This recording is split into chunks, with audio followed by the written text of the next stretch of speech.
G'day, Aussie Gridiron fans. Welcome to the Week 12 reaction show and Thanksgiving Day preview. We've got a heap of reactions from Week 12 and these 3 Thanksgiving Day games to preview. So we're going to get down to it real quick.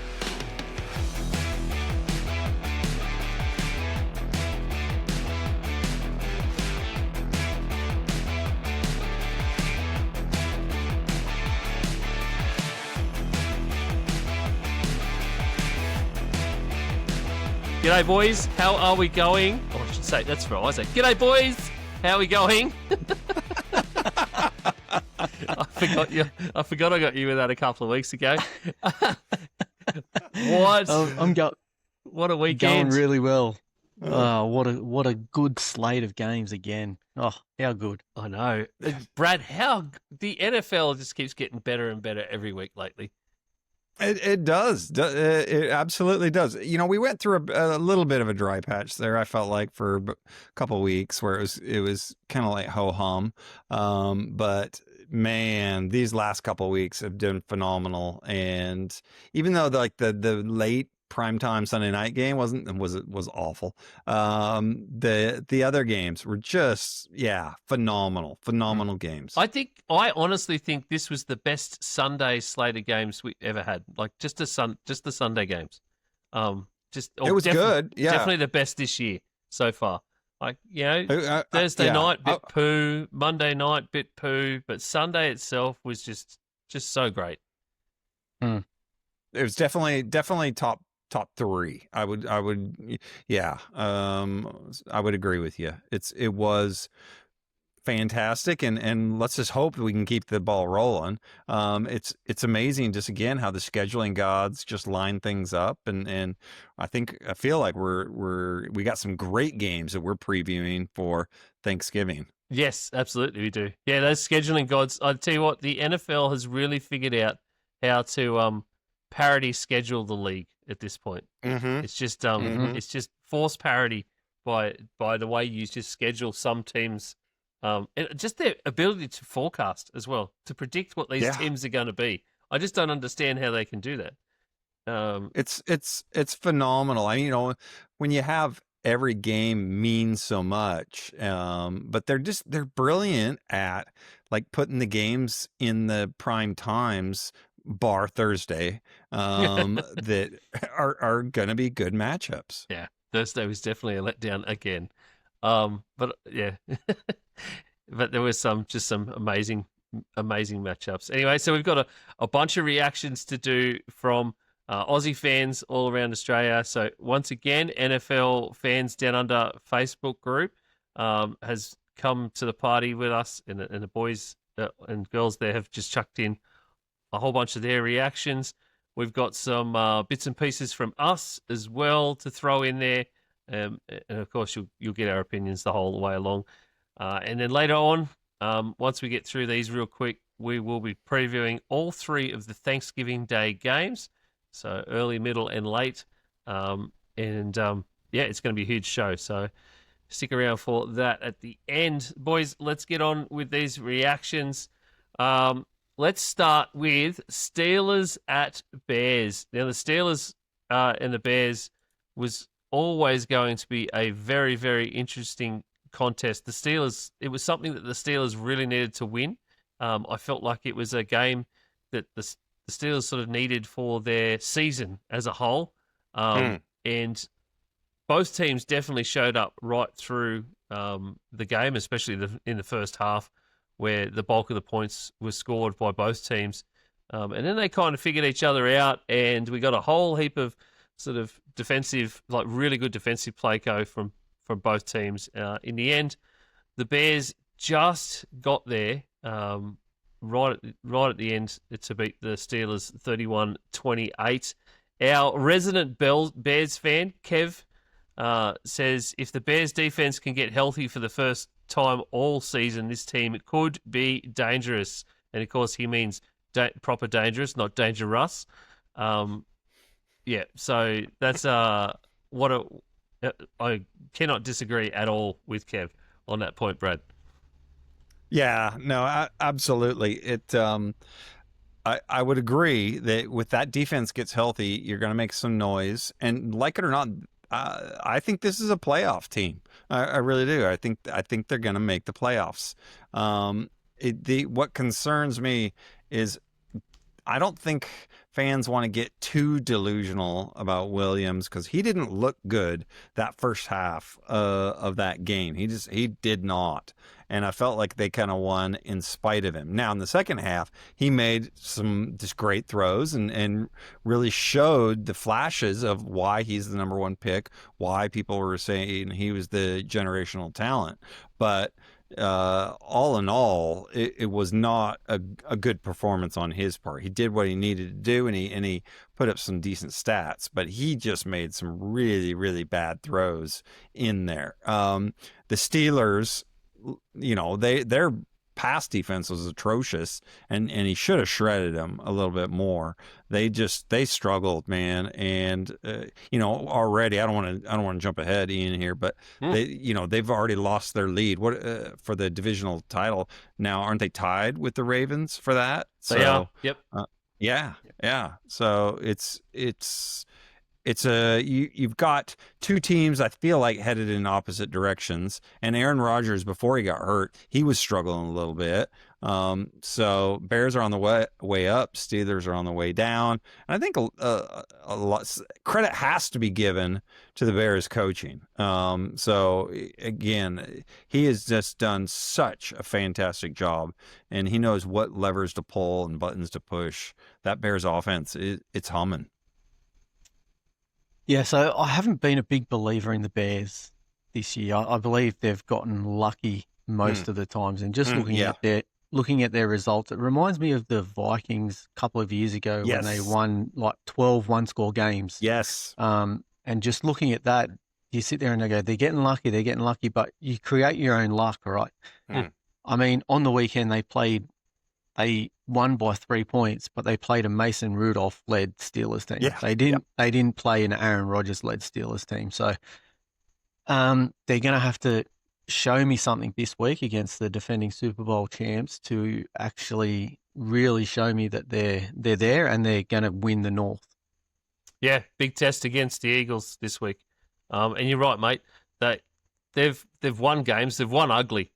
They're not been strictly one-score games, but the games that they have won, they had to really sort of, just push and just win ugly to get over the line in the majority of these games. Even the lower scoring games, like the one last week against the Vikings, wasn't a convincing win. It was a win. 2-point win's a win, but it wasn't hugely convincing considering what the Vikings are like right now as well. Some of they've won against some good teams, but very, very ugly. It's not amazing. Hey, mate, no shade on Mason Rudolph, by the way. Aaron Rodgers didn't end up getting to even throw a pass in this game. Rudolph threw all the passing attempts in this game, 31 of them, 24 of 31. Mason Rudolph, once again, coming in as a Steeler and just sort of holding the fort down and doing the very best he can. He still nearly got him the win. 28 points v 31 is still pretty damn good. And the majority of those things are passing, like I said, the plays were in the first half.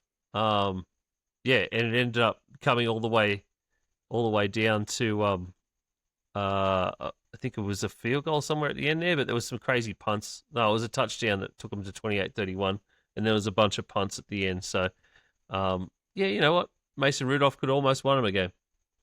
All right, let's move on to the next one. Giants at Lions. This should have been an absolute dead rubber for the Detroit Lions. This should have been an easy gimme. The Lions, who are now at 7-4, after only just beating the New York Giants in overtime, 34-27. The Giants only led this game after the touchdown by Jahmyr Gibbs in overtime. The first time they led the entire game. The New York Giants and Jameis Winston came out to play and came out to dominate. Jameis Winston with 18 of 36, 366 yards, 2 touchdowns, and what's that? a receiving touchdown by himself. 33-yard receiving touchdown off a trick play. The Giants brought out a couple of trick plays in this game, which was just hilarious to watch them do that and succeed against the Lions, who are the absolute kings of the trick play. Our reactions for this one, our good mate Manjot Melly says, if the Giants could only get a W in the midst of all this Dart and Winston excitement, wish they had neighbours playing with either QB, as his numbers would have been crazy. 100% they would have with Jameis. Imagine neighbours playing with Jameis right now. Big Kev threw in Jameis Winston to the Raiders next year. That could be spicy. And also he says, that Gibbs guy's pretty good at football. Is he what, Kev? Pretty good. Yeah, mate, he's not just pretty good. He is a pretty amazing 264 yards from scrimmage, 219 of which were on the ground rushing from 15 carries. Brad, 14.6 yards per carry. Pretty good at football, says Kev.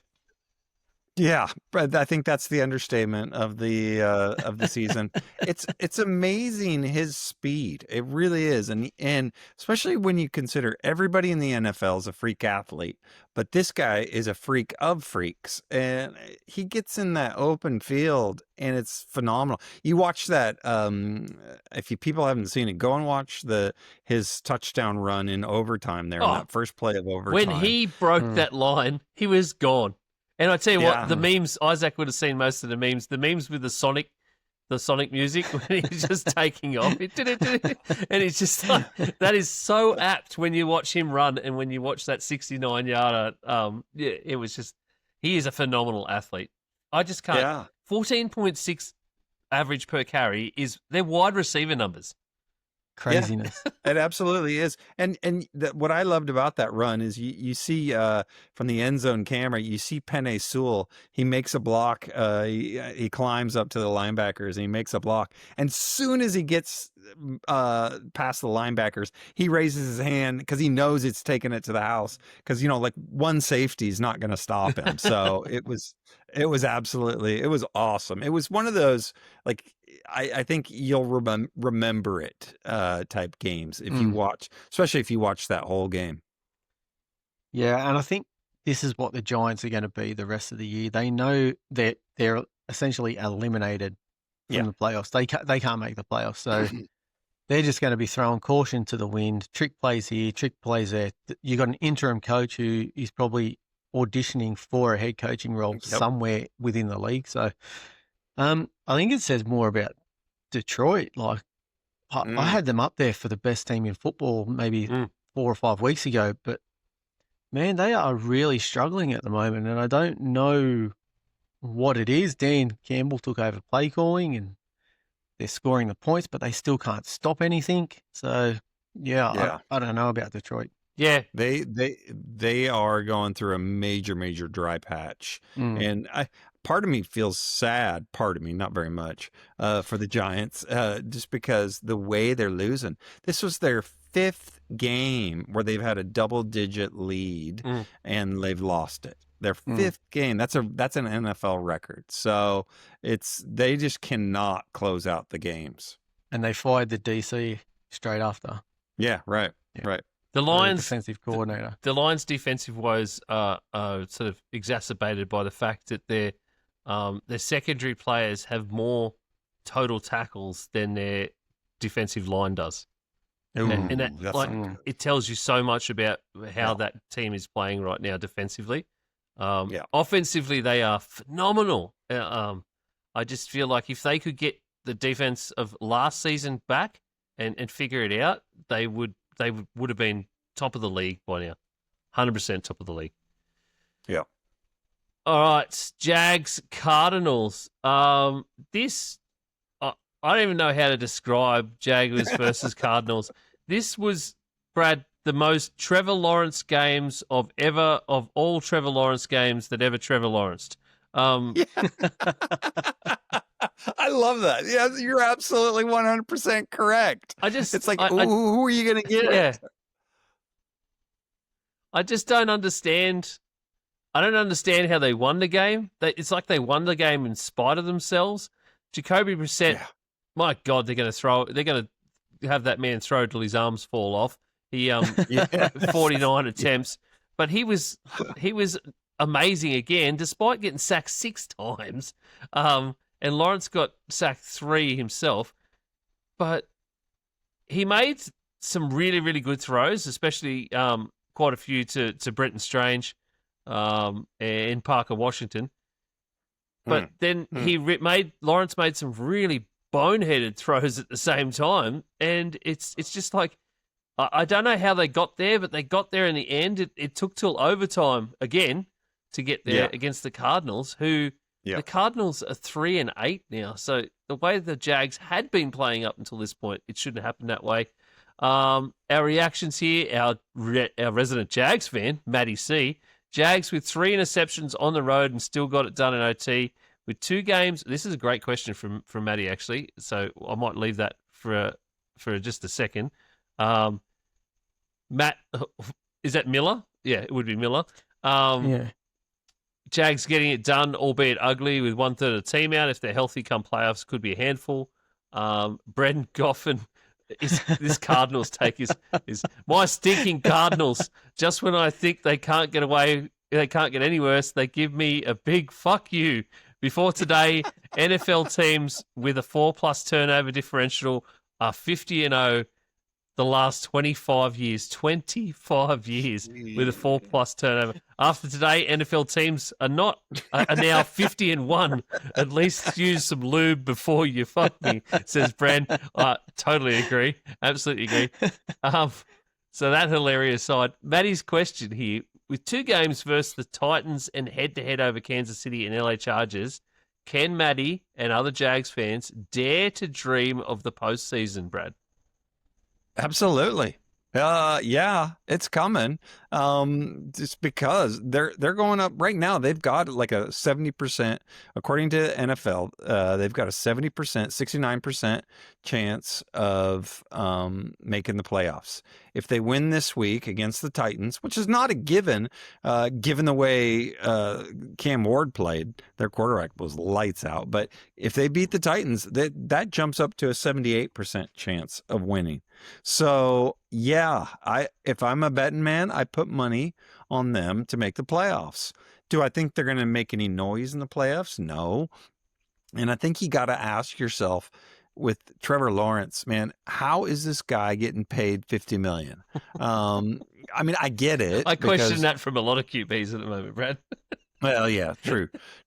But it's just like, you know, he makes a handful of throws every game where you're like, yes, this is, you know, this guy's got it. He's lights out and he knows what he's doing and deserves every penny. And then others, it's like a high school quarterback is playing. It's bad, like really, really bad throws. So I don't get it. And at some point, you got to ask yourself, is this worth it? Is he going to get us across the line if we really are true contenders? If we think we've got the rest of the team ready to take that next step? Because so far he hasn't shown that he can do that, and so that part scares me. He's too streaky.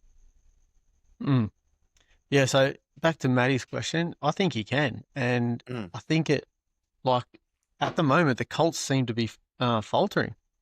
The Jags are only one game behind them in the AFC South there. So, and the Colts have the Texans this week. So that's a really big division game. That if the Colts lose, then the Jags can come and sneak and start taking that division. As well as the Colts have been playing for the first half of the season, it's not going to show much if they start on a 2-3 game losing streak and lose the division, right? The division first place. So, I think for sure that he can dream of it. Whether he wakes up before the playoffs or not is, we'll see. I think the big problem with that Colts-Texans one is either the Colts get away another game on the Jags, or the Texans are going to be right on them. Right.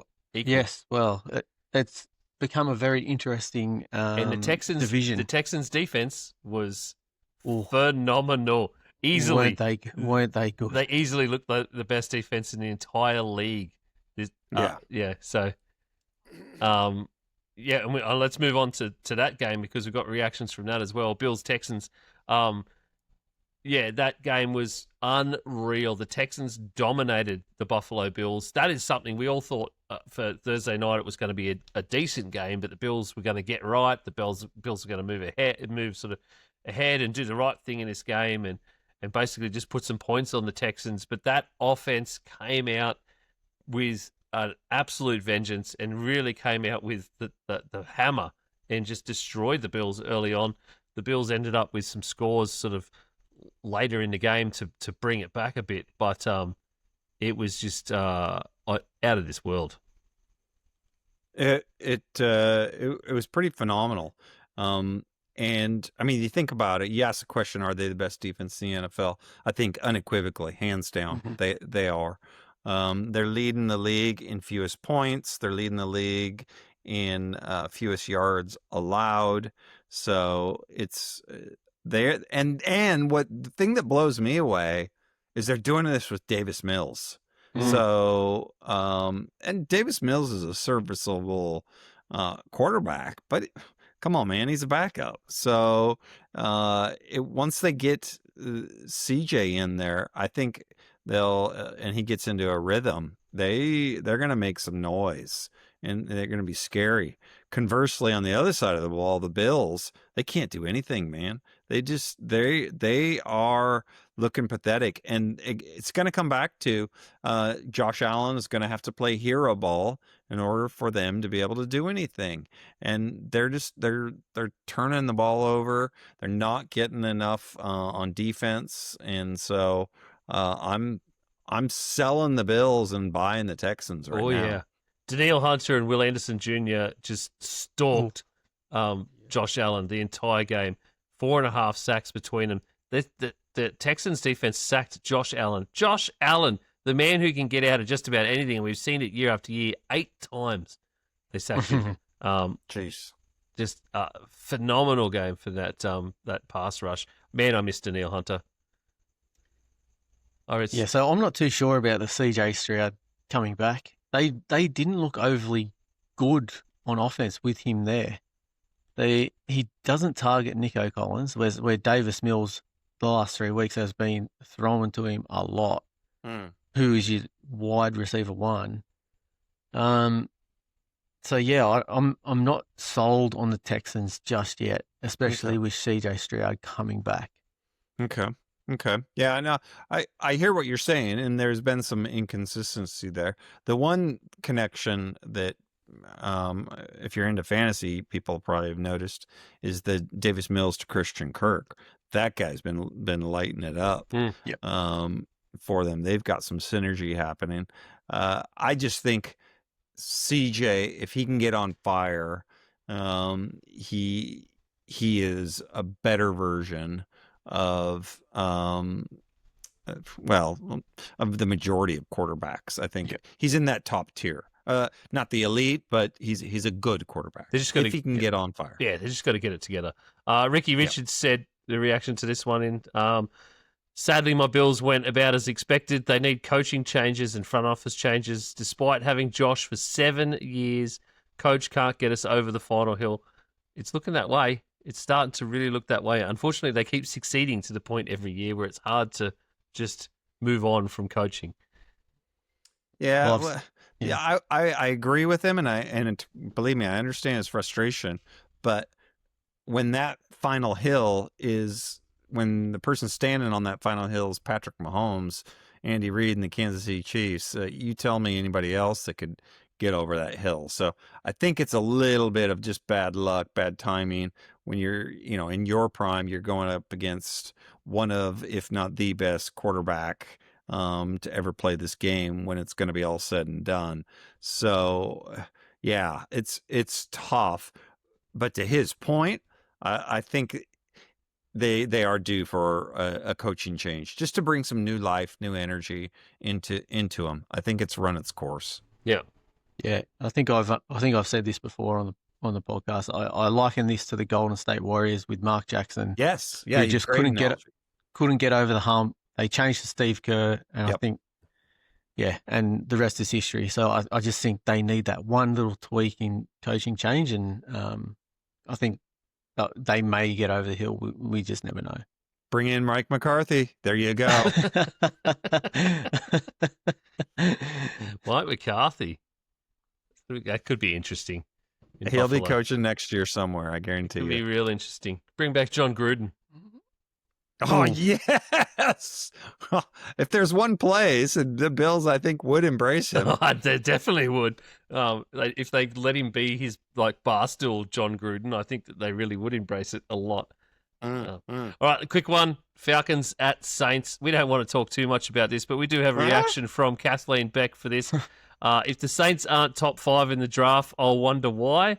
Geez, I will wonder why as well. Look, I will talk a little bit about Falcons Saints. How about my old mate Kirk Cousins ending up with a starting job once again? Unfortunately, Pennick's out now for the rest of the season due to injury, which means we will see Kirk Cousins for the remainder of the Falcons seasons. They're now at 4-7 after a 24-10 win over the Saints, which should have always happened, and it did happen. Tyler Shuck, though, 30 of 43 for 243. Taylor said it on the fantasy podcast this week, and I have to agree with Taylor. I kind of like Tyler Shuck. I kind of like Tyler. He's showing some grit. He's showing some grit. And if the Falcons can stop winning games, that'd be bloody perfect for me.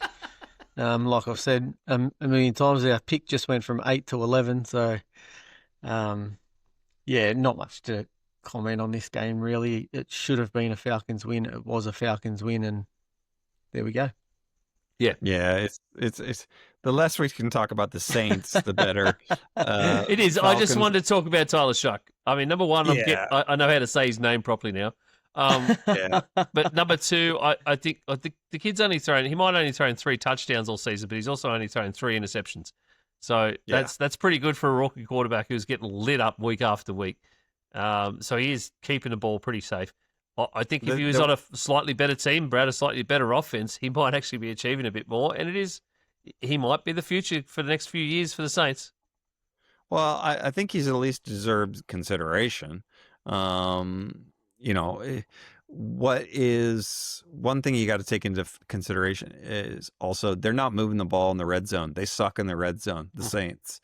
So I don't know if you watched that game, but they looked awful in the red zone. So they've got to fix that up. And that's not just a Shuck problem. It's a whole team problem. Yeah. Let's talk Patriots, Bengals. We have to talk Patriots, Bengals. Patriots move to 10-2, 3 games ahead of the Bills now in the AFC East, and have a firm grip on that AFC East title. 9 wins now on the trot for the New England Patriots. Playoffs going through Foxborough once again is depressing for everyone who had to live through that last Patriots dynasty. They are absolutely phenomenal, Brad. And also, Flacco almost won this game without Chase and Higgins. Yeah, you're exactly right. I think coming out of this game, what I want to know is, can New England win? Because with the injuries that they've sustained, because they have just been getting pumped. You saw their starting left guard, Jared Wilson. He gets carted off the field.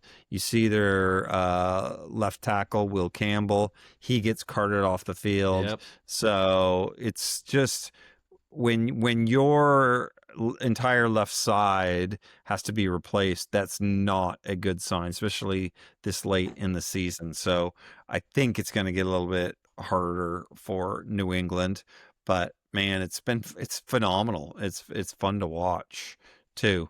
Just everything that they're doing. And for the Bengals, we'll save it for our preview. Yeah, we can talk a bit more about the Bengals in depth later on, and their stuff. I think the Patriots are weirdly in the same boat as the Bills for me. It's weird that it's the same division.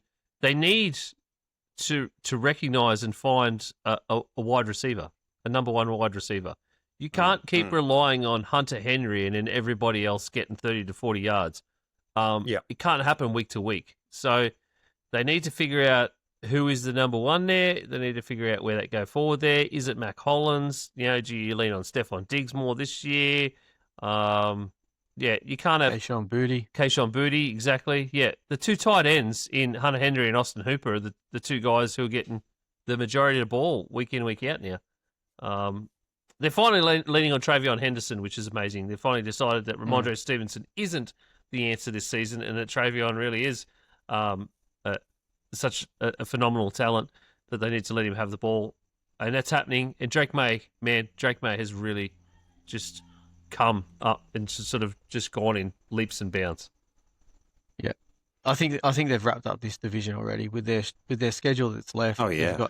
They've got the Jets, the Dolphins, the Giants, the Bills, and the Ravens. So they should win three out of those 5 games. So I think they've wrapped up the division already. So I think so. 1,000%. I mean, already NFL.com is saying they've got a 99% chance of making the playoffs. So yeah, they are looking good. And I just wondered, hey, Tennessee, how's it feel letting Vrabel go? You think that was a good decision? Jeez, that guy he's lights out. Yeah, he is. All right, let's move quickly to. I really don't want to move through these quickly, but yeah, we do have to get to some previews. Yep. Eagles at Cowboys.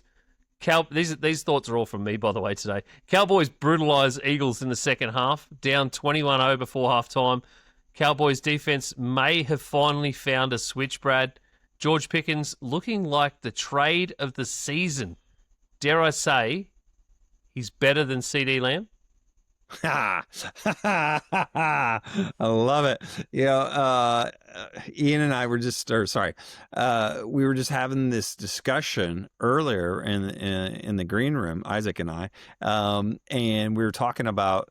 I made the comment. Right now, he's playing better than CD. He is playing better than CD. So the way, because you think twice this against the Eagles in week 1 and now in this game this last week, CD has looked pedestrian. He's dropped so many balls, and Pickens has just looked phenomenal. Yeah. So it's going to show that with a good quarterback, with a legitimately good quarterback, that guy is unreal. So I don't care what, they have to sign him.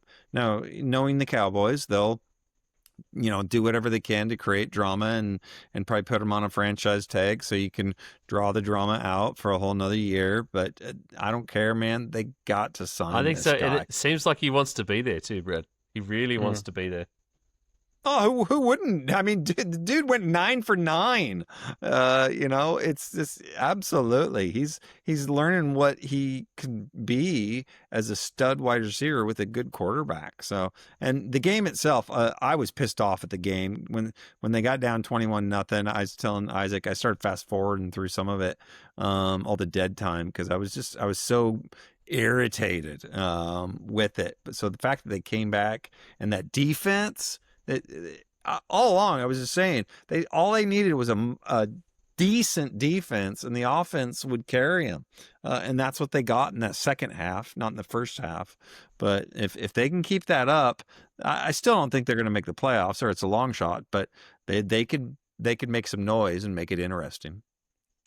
Yeah, I was saying to you, Brad, when we were having that discussion, everyone criticized Jerry Jones when he didn't re-sign Micah Parsons, and the trades that he's done for this defense have actually looked really good. Yeah, so really we can sit there and criticize him all he wants, but at the moment, the trades are looking good. And as you just mentioned, George Pickens was just phenomenal in that game, and we'll talk more in the preview. But what an interesting week! What an interesting week we've got coming up. Yeah. Let's go to Isaac's team, Bucks at Rams.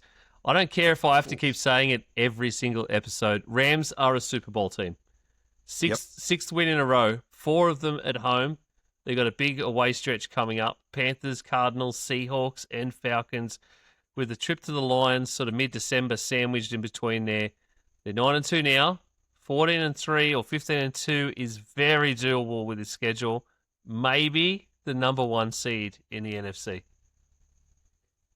Yeah, so I've been holding off on it the last couple of weeks, but they come out and destroyed the Bucks in that first half, and then they had to do nothing in the second half. So it really shows the caliber of team that they've got on both offense and defense. Their defense, their pass rush is just amazing, and they gave Baker nightmares, and essentially that Baker had to go off because he was just getting pummeled. Yeah, and he came back onto the sideline and sling, and I think it just that injury to Baker sort of I think maybe robbed us of the possibility of a bit more of a shootout, like a few more points in the game. The Bucks actually scoring a few more points at least, and testing the Rams a little bit more or making them do a little bit more, but they are just phenomenal. I just cannot get over how good that team is. And I actually really like talking about the Rams this season because it is not that bought Super Bowl year, where it is. Yeah. As I've said weeks now, and it's a team that has been built from the ground up, from the studs up, with draft picks, with new kids, with younger free agents coming in and playing for the team and just building an ethos with Sean McVay. Yeah, and I think that again, that just in my mind elevates McVay even more for the fact that just what you said, Ian, good insight. That they didn't buy this, that they've had to do it kind of the old-fashioned way, and he said, okay, these are my players. What can I do? What situations can I put them in that's going to make them succeed? They're missing Aaron Donald. It's just, it's phenomenal what they've done. And I think they are the best team in the NFL right now. Yeah.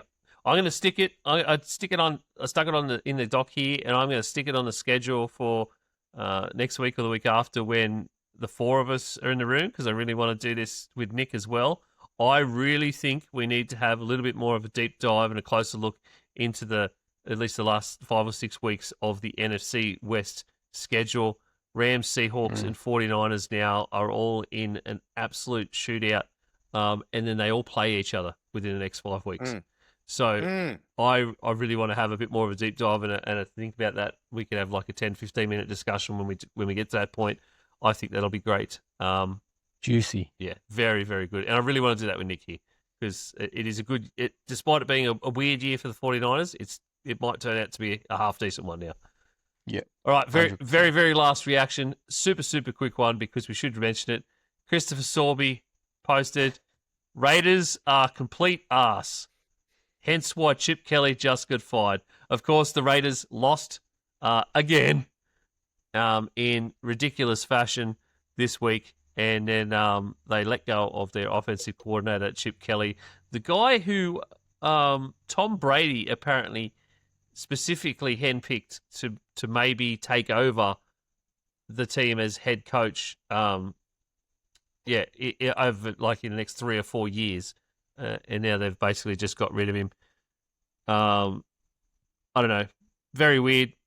I feel sorry a little bit for Chip Kelly.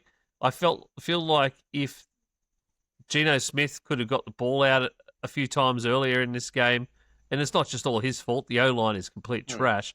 There was a lot of open receivers. There was a lot of open routes. There was guys that maybe only beating one defender to get large amounts of yardage, probably touchdowns in this game against the Browns, but they just literally dropped the ball everywhere.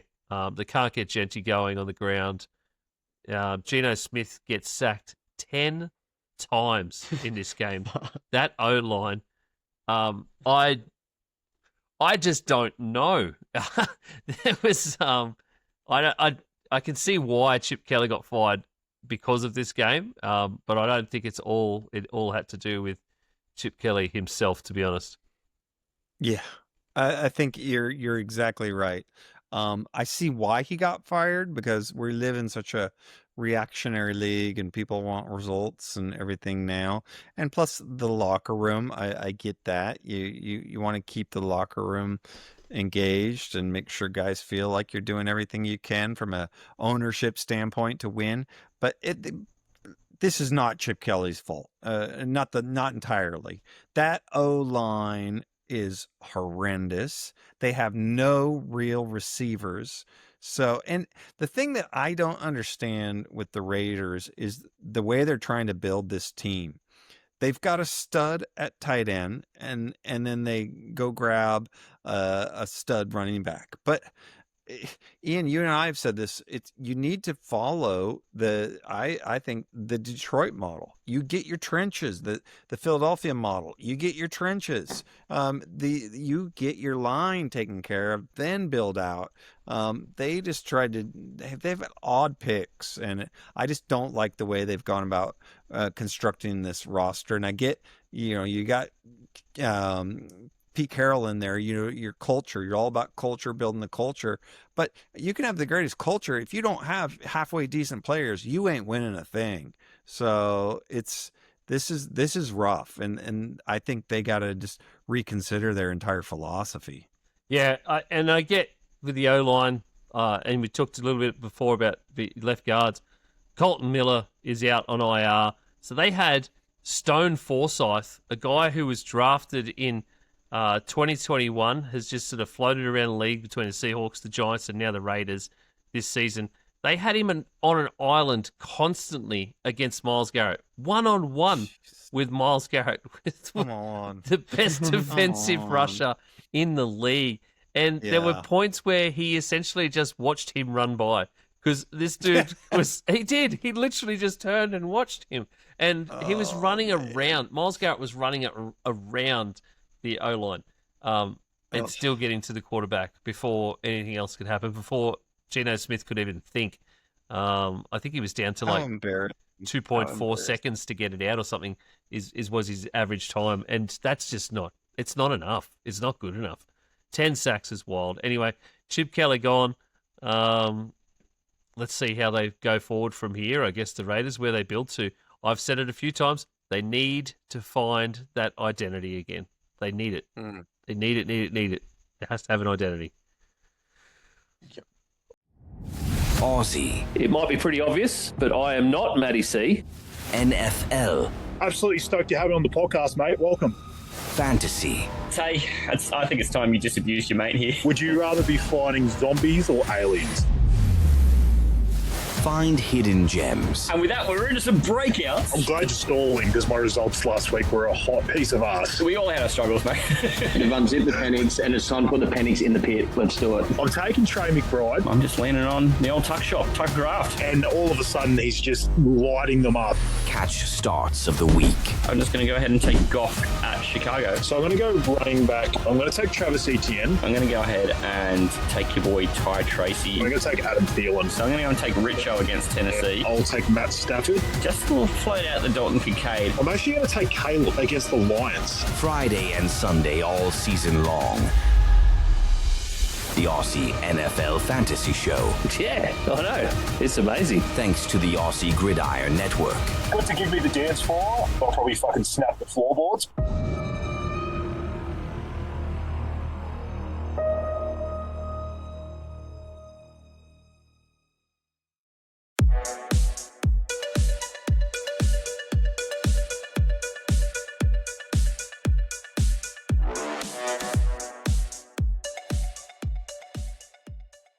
All right, we got to move on.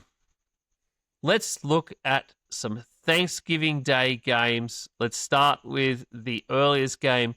Green Bay Packers at Detroit Lions, an NFC North divisional matchup for the ages. Of course, Ford Field on Thanksgiving has become one hell of a tradition.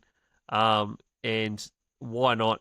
It's going to be a cold, frigid, horrible place in Detroit, as it would be if it was in Green Bay, by the way.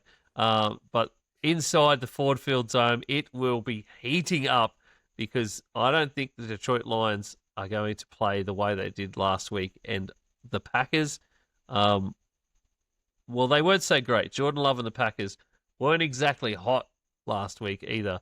So this is going to be one hell of a divisional matchup with some very, very real implications, with the Lions and the Packers essentially sitting even second and third in the division right now, a game behind the the Chicago Bears. So it matters. This football matters. Thanksgiving matters, Brad.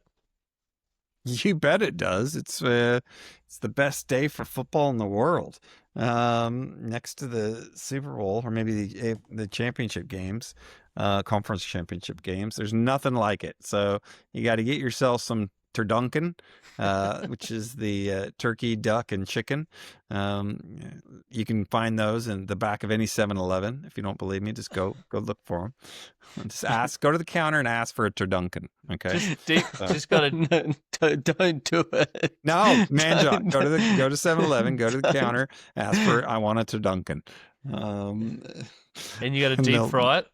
You got to yes, of course. You got to set up a pot outside on a burner with a ridiculous amount of oil and deep fry it outside. And now, yes, you have to have like 5 liters of oil, and videotape yourself while you're doing it too. Take a selfie. Now the game itself is, I think you're exactly right, Ian. It's going to be a close game. I'm not sure what the spread is. The Lions are slightly favored, I think. Well, I hadn't looked at betting for this game, Brad, which is very naughty me. Yes, right. It's only a couple of days away. I can definitely look at betting for this. I'm not used to it. See, when we usually record on a Thursday night, a lot of the lines now, the further we get into the season, the less some of the Australian betting partners put up lines for games, and it annoys the crap out of me. 2.5 to the Lions. 2.5 to the Lions. I would take that. Just because the Packers haven't played that great lately. I think the Lions are way better than what they showed on Sunday. And this is going to be one of those, hey, we got lucky last game. We can't get lucky in this game. We have to bring our A game, and you're going to see that. And I'm still not sold on Dan Campbell, the play caller. But hey, I'm going to give him the benefit of the doubt. I'm going to give the defense the benefit of the doubt, and I think the Lions are gonna. They always play well on Thanksgiving, so they're gonna come up, I think, with the W in this one. Yeah, for me, these two teams are hard to get reads on. It's hard to read Green Bay, what they are, and like I said previously, Detroit just I can't see what their issue is, but there's an issue there. There is. So it's going to be an interesting matchup. But what I think will get the Lions over the line will be that week 1 matchup where the Packers put a beat down on the Lions. First game of the season, they come out and they beat them. I think it was 27-13, but the Lions scored a couple of late touchdowns to make that 13 points. So I think they're going to look back at that week 1 game and they're going to want to really show kind of a revenge game. And the injury to Josh Jacobs, if Josh Jacobs doesn't play, I think the Detroit defense are going to try and get after Jordan Love. Yeah. The one thing that I think that needs to be noted is that the passing game for the Packers has really struggled, and they have not put up over 170 yards passing since week 9. So they need to figure something out. When you think how much noise there was about how deep that wide receiver room was going into the season, they have not produced at all, especially since Tucker Kraft went down. Yep. One more note on this game. The Lions have played on Thanksgiving every year since 1945. They first played in 1934. So 85 Thanksgiving matchups, the most in league history by any team. But their record since 2000 on Thanksgiving is 7-18. Ooh. Wow, okay. So the Lions and Thanksgiving Day games might not go hand in hand. But the Lions were bad for a lot of that, right? They were. They were. Yes. In recent years, I reckon those 7 wins might have come pretty quickly. So yeah, the Matt Patricia Lions was not good. Their overall record dating back to 1945 is 38, 45, and 2. Okay. So okay, yeah. I mean, historically, they've been a bad team. They were good for a little bit briefly when they had Barry Sanders back in the 90s, early 90s, and by and large until now they've just been at best a bad team, and typically just a really bad team. Wow. What about 2008, Brad? The 0-11 season for the Detroit Lions. Yeah. And Yeah, they there you got once the game got started against Tennessee Titans, they ended up at a 47-10 blowout early on Thanksgiving. So there was a lot of turducken consumed early on that day. I'll tell you that right now. All right. Yeah. Middle game for Thanksgiving is Kansas City at Dallas Cowboys. Another traditional Thanksgiving Day game. The Cowboys have been upholding a holiday tradition since 1966 on Thanksgiving, and a 34-22-1 in that whole spread, Brad. The Dallas Cowboys are synonymous, I think, with Thanksgiving more than the Detroit Lions are, because they bring entertaining football every single year on Thanksgiving, no matter who they're playing. And this year, they're going up against the Kansas City Chiefs, who last week got a bit of a get-right game to keep them in playoff contention and also division contention, potentially. But yes, this is going to be a great matchup in Dallas, Brad. Oh, it's gonna be a fantastic matchup. And I actually, so I'm not gonna toot my own horn, but I predicted the Cowboys to beat the Eagles, and I'm gonna predict the Cowboys to beat the Chiefs in this one. I just think that the Chiefs have become one-dimensional. Yes, they've started to play good ball, but they still are one-dimensional. They only have 8 carries of 12-plus yards this season. So their explosive run percentage is woeful. It's awful. So only an idiot would pick like Pacheco in a fantasy league this week. I mean, it's just you can't do that. So I think the Cowboys with this new look defense, the defensive line, they are committed to stopping the run, and it's opening up the secondary because they're actually getting pressure with the front four. They can play how they want to play in that secondary, and they get a lot better coverage. So I think it's going to be close, but I think the Cowboys are going to come away with this. Yeah, it's such an interesting matchup. Like Kansas City, did they have a get-right game last week, like you're mentioning, Ian? Did the Cowboys have a get-right game last week? Right. We're not going to know, but to Brad's point, I think I'm going to lean towards the Cowboys just because of their home record this year, that 3-1-1, and their away record is 2-4. So they play a lot better at home. The game is in Dallas. I think they've just got to keep feeding George Pickens. Like go at this defense and look for George Pickens. CD Lamb will become open at some stage, and Jameson Williams, he needs. Is it Javonte or Jameson? Sorry, who Jameson Williams. Yes. Okay.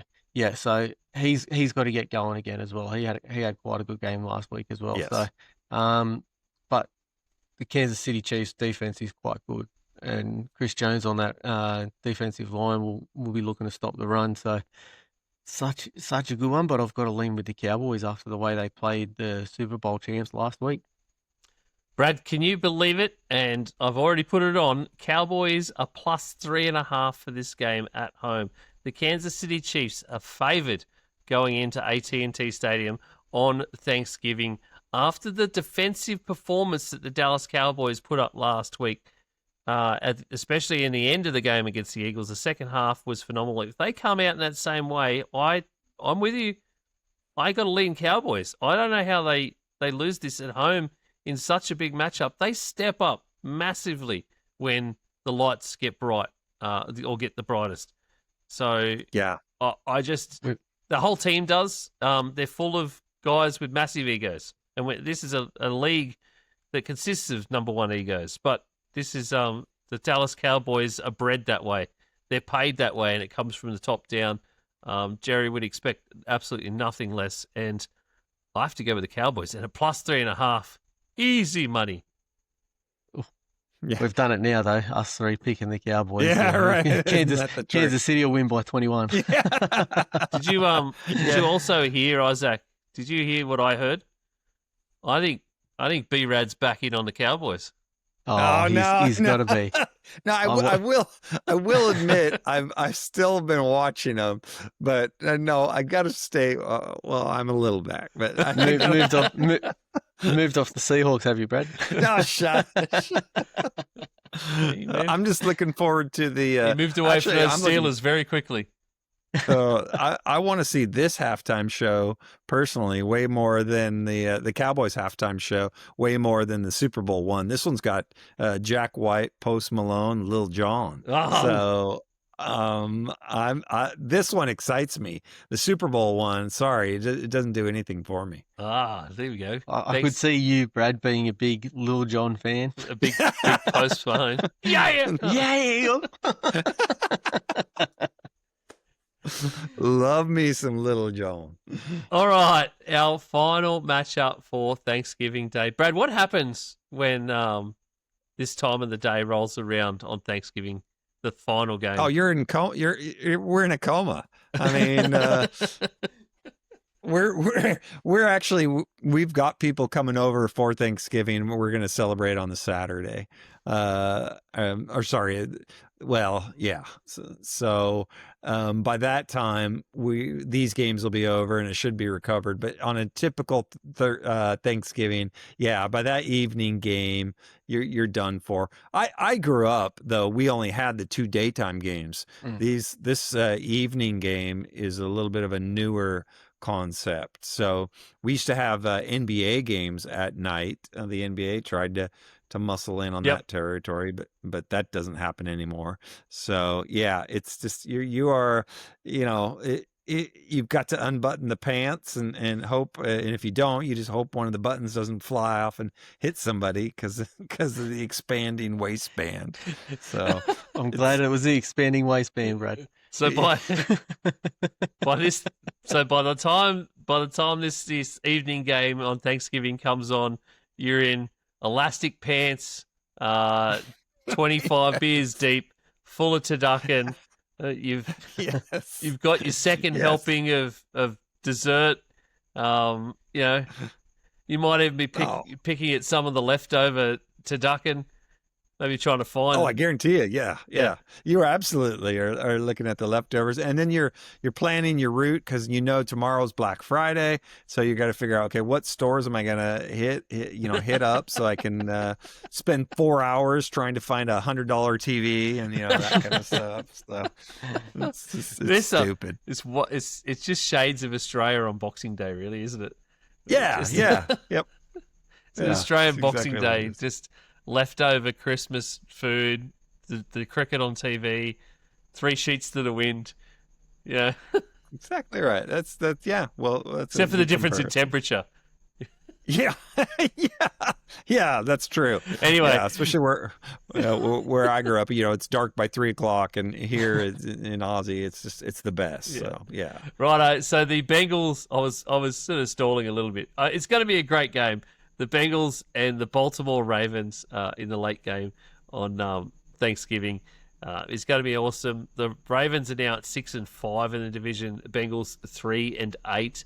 The Bengals with Joe Burrow. Joe Burrow is back for Thanksgiving. Bengals on a short week as well, but Joe Burrow back for this game. Flacco has absolutely been holding down the fort, and Jamar Chase is back as well. So look out, Baltimore Ravens. This could be good, but I fear that the Ravens are going to just tread all over this woeful Bengals defense. Yeah, I think so. The question I gotta go with on a short week is, how much is that going to affect Lamar Jackson? Because Lamar's not healthy. You can just tell. He is not his same self. He hasn't thrown for more than 205 yards since he's been back. He hasn't ran over 40. So I wonder how much of an effect that's going to be. And you wonder, okay, also is, having Burrow back, are they going to get a little bit of a bounce? But I think the Ravens should still win this game. I think it all points to the Bengals putting in an upset. Joe Burrow's Ooh. back. Jamar Chase is back from his suspension. No T. Higgins. I think his injury was Yes. quite a decent one. He's so out. No Trey he's been ruled out. Hendrickson either. Yeah, Okay. but still, Joe Burrow will be wanting to play some football and wanting to sling it, and he'll have his favourite target there in Jamar Chase, and the Ravens haven't been playing well. Like they didn't look convincing against the Jets last week. I mean, they won by 13 points, but it wasn't convincing. Like the Ravens should be beating the Jets. So, yeah, I just reckon I'm pointing towards the Bengals in this one. Ravens are favoured by 6.5, Brad. Oof. Okay, yeah. Well, to me, it's the Cincy defense. That defense is just so bad. Mm. But the Ravens got to figure out how to run the ball, and I don't know if anybody saw the game last time, but it was like 3rd and 1, and you've got Derrick Henry, and they had to do this razzle-madazzle stuff with Mark Andrews, like tush push twice in a row. And they didn't get it. Yeah, so what happened to you? Got Derrick Henry, man. Friggin' give him the ball and get a yard. That's why he's there. I'll give you a long shot. Chase Brown, 90-plus yards. That guy's been unreal for the Bengals because everything's been going through there. He got 170? No, something like that. Something ridiculous last week. He's paying $520 for 90-plus yards. His under-over is criminally low, considering That's tempting. a lot of the balls could go basically through Chase Brown and the Bengals rushing defense. I think rushing offense. I think a lot of people think that Joe Burrow is just going to just sling the ball everywhere. Like Isaac said, they think it's going to be a high passing yards game for Joe Burrow, which it very much could be. But I don't know. Ravens at 6.5. If he's got time. Yeah, if he's got time. It's tempting to take the Bengals at plus 6.5, to be honest, because I think that they could cover that spread. Yeah, I think you're right. I think they could. So that is Yeah. incredibly tempting. Just thinking of it. How about I might chuck out a quick Thanksgiving Day multi. Ooh. Oh, please Brad. do. Yes. I've been missing my multi lately. Haven't really done it that way. And I'm going to include that. Ooh, you can get them at +7 if you go to the main screen. Look out. I'm going to do it. All right, let's Do it. go. Let's hear it.